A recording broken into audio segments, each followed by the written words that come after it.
Bonjour, je suis Jonathan Cyr, cofondateur de Yuki Gaizen Québec. Yuki Gaizen Québec est une fédération provinciale supervisée et encadrée par Yuki Gaizen Canada. Qu'est-ce que le Yuki Gaizen?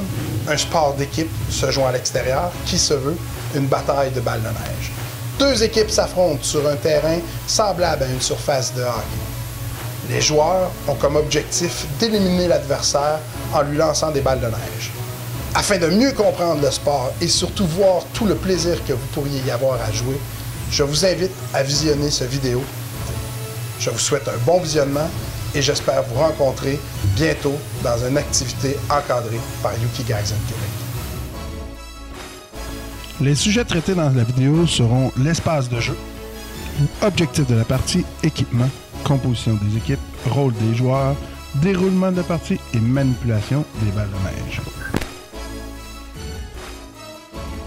L'espace de jeu. L'espace de jeu sera délimité de la façon suivante. Un terrain standard sera découpé d'un rectangle mesurant 40 mètres de longueur et 10 mètres de largeur. Afin de bien identifier les zones, des lignes seront aussi dessinées comme sur une patinoire de hockey. En d'autres mots, il y aura des lignes bleues dans chaque zone et une ligne rouge au centre du rectangle. Les lignes seront peinturées sur la neige. Tous les terrains seront munis de murs de neige divisés en deux catégories, les châteaux et les abris. Chaque équipe aura son propre château. Ce dernier sera de 90 cm de hauteur, 180 cm de longueur et 45 cm de largeur. Chaque château doit être installé à 2 mètres de la ligne de fond et centré par rapport à cette dernière. Le château du centre du terrain sera de même grandeur que les châteaux de chaque équipe, mais situé au centre du terrain, centré sur la ligne rouge de l'espace de jeu. Il y aura 2 abris défensifs placés dans chaque zone du terrain. Les abris défensifs seront de plus petite taille, soit de 90 cm de hauteur, 90 cm de longueur et 45 cm de largeur.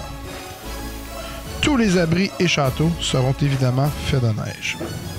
Chaque zone défensive aura un drapeau placé au centre de cette zone, soit 2 mètres devant la ligne bleue de chaque équipe. Voici donc le terrain dans son ensemble, avec château, abri et drapeau. Le Yuki Gaizen se joue avec des balles de neige. Le diamètre de chaque balle de neige est de minimum de 6,5 cm à un maximum de 7 cm de diamètre. Chaque équipe aura la responsabilité de faire ses propres balles de neige avant chaque match, sous la supervision des officiels, afin d'assurer un match sécuritaire et juste, comme nous le voyons dans les images suivantes. Un casque de hockey approuvé CSA, muni d'une grille ou d'une visière complète, doit être porté en tout temps par chaque joueur sur le terrain.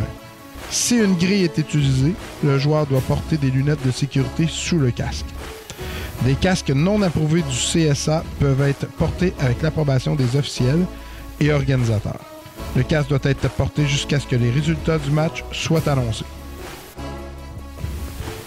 L'équipement protecteur autre que le casque ne sera pas permis, ainsi que les crampons en métal, en caoutchouc et les chaussures à bout en acier. Chaque équipe sera identifiée par des dossards. Les numéros des dossards doivent être visibles pour les officiels en tout temps et ce, de chaque côté du dossard. Les numéros de dossard 1 à 4 de couleur noire sont pour les attaquants et les dossards 5 à 7 de couleur rouge sont pour les défenseurs. Les attaquants peuvent jouer n'importe où, entre leur propre ligne bleue et la ligne rouge centrale.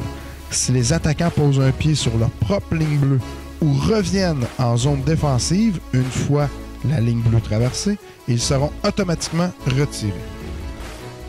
Seuls les défenseurs peuvent utiliser tout le terrain.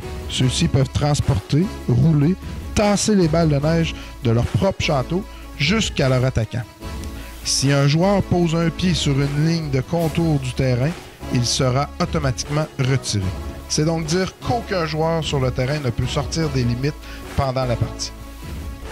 Un maximum de 3 joueurs de la même équipe peut traverser la ligne centrale du côté de l'adversaire avec un ou l'autre de leurs pieds. Avant le début de la partie, les équipes s'aligneront de chaque côté de leur ligne centrale pour se saluer. À ce moment, les équipes choisiront, après un tirage au sort, le côté qu'ils prendront pour le début de la partie. Les balles de neige qui auront été inspectées par les officiels seront transportées jusqu'au château de chaque équipe. Les joueurs doivent se placer devant leur ligne de fond de territoire en tenant le plus de balles de neige possible dans leurs mains. Ils doivent attendre le coup de sifflet indiquant le début de la partie. Chaque équipe peut utiliser un maximum de 90 balles de neige par période. Les balles de neige restantes sont placées dans l'endroit prévu à cette fin, derrière le château. Une partie est une durée totale de 3 périodes de 3 minutes chacune. Une période se termine si une équipe prend possession du drapeau de l'adversaire, si tous les joueurs d'une même équipe sont retirés ou si le temps est écoulé. Un joueur est déclaré retiré lorsqu'il est atteint directement par une balle de neige, lorsqu'il touche la ligne de fond ou la ligne de contour avec un pied, lorsqu'il est attaquant et qu'il touche sa propre ligne bleue ou retourne en zone défensive, il fait une balle de neige illégale, il cache des balles de neige à l'intérieur de son dossard, son linge ou son casque.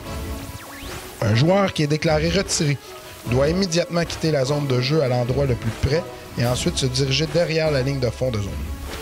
Un joueur n'est pas déclaré retiré lorsqu'il est atteint par une balle de neige qui a déjà été utilisée, il est atteint d'une balle de neige qui a touché un autre joueur avant, ou il est atteint par une balle de neige qui a touché le sol ou le drapeau avant d'atteindre le joueur. La composition des équipes sera donc de 6 joueurs plus un capitaine. Dans la catégorie corporative, soit la catégorie adulte mixte, il devra y avoir obligatoirement 2 filles par équipe. Afin de remporter la partie, une équipe doit remporter 2 périodes sur 3. Pour gagner une période, une équipe doit soit s'approprier le drapeau de l'équipe adverse, soit éliminer tous les joueurs de l'adversaire, ou d'éliminer le plus de joueurs sur le terrain que l'équipe adverse, et ce, à la fin du temps réglementaire de la période. Pour compter les points, une équipe qui s'approprie le drapeau adverse gagne la période automatiquement 10-0, et ce, même s'il reste du temps au tableau indicateur. Une équipe qui élimine chaque membre de l'équipe adverse en les atteignant de balles de neige remporte la période 7-0. Lorsque la période se termine parce qu'il n'y a plus de temps au tableau, un point par joueur encore sur le terrain est alloué à chaque équipe. L'équipe avec le plus de joueurs encore sur le terrain remporte la période.